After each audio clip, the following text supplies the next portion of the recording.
एक बार की बात है, माता पार्वती के मन में एक गहरा प्रश्न उठा।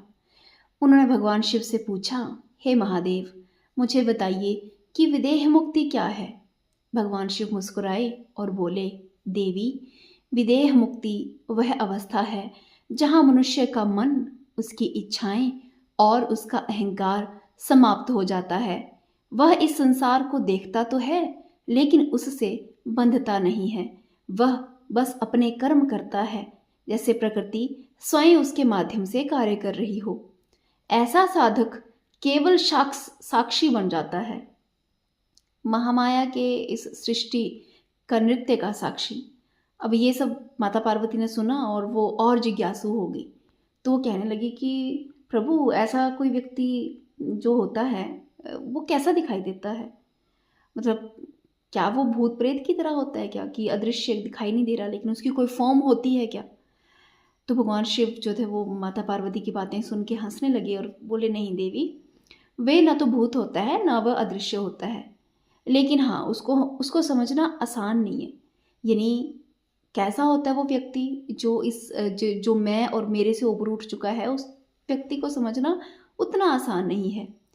फिर शिव बोलते हैं कि अगर तुम देखना चाहती हो तो मैं तुम्हें दिखा देता हूँ। तो माता पार्वती कहती है, हाँ जी दिखाइए, मुझे जानना है कि वो कैसा रूप होता है।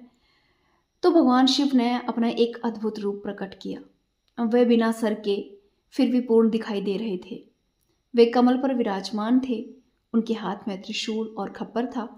उनके सीने में 3 नेत्र चमक रहे थे और उनकी नाभि ही उनका मुख बन गई थी। तो ये रूप अत्यंत सुंदर था, लेकिन बहुत ही भयानक भी था। ये देख के माता पार्वती थोड़ी सी चकित हो गई और थोड़ा सा डर भी गई। थोड़ी भयभीत जो थी माता पार्वती हो गई।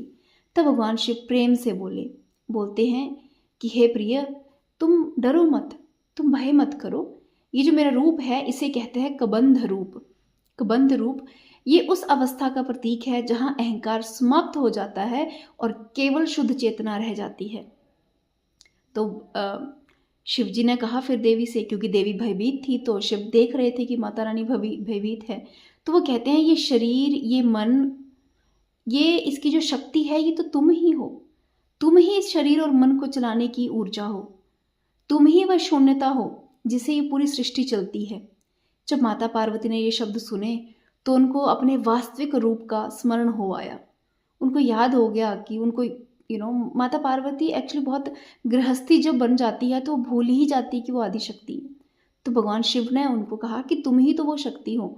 जैसे उन्होंने ये शब्द कहे तो महामाई को अपनी आदिशक्ति रूप का स्मरण हो आया कि वही परम ऊर्जा है।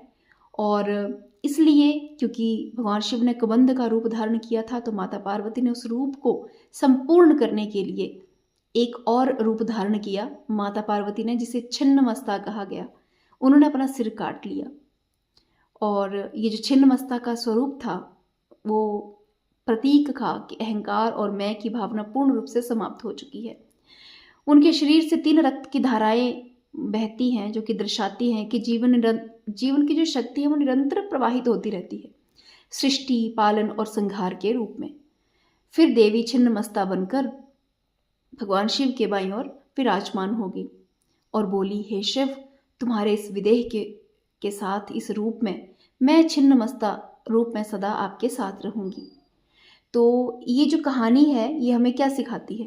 ये कहानी बताती है कि छिन्नमस्ता या कबंध कोई रूप नहीं है, कोई फॉर्म नहीं है।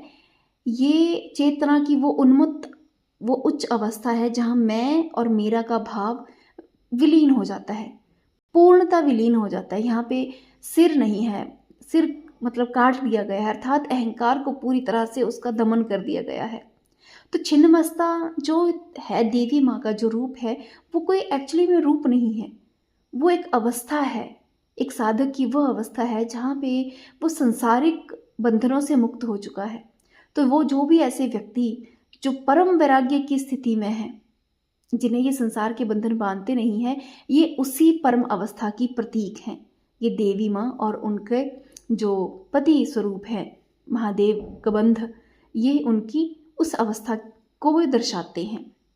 तो ये सुंदर सी कहानी है कि देवी छिन्नमस्ता जो कि महाविद्या भी हैं, तो जब भी हम उनके दरबार जाएं तो हमें याद रखना चाहिए कि वो केवल एक रूप नहीं है, उस रूप के परे की एक उच्च अवस्था है जिसे हर साधक प्राप्त तो करना चाहता है, लेकिन उसके लिए प्रयास भी बहुत तीव्र होना चाहिए, तभी हम वो अवस्था प्राप्त कर सकते हैं।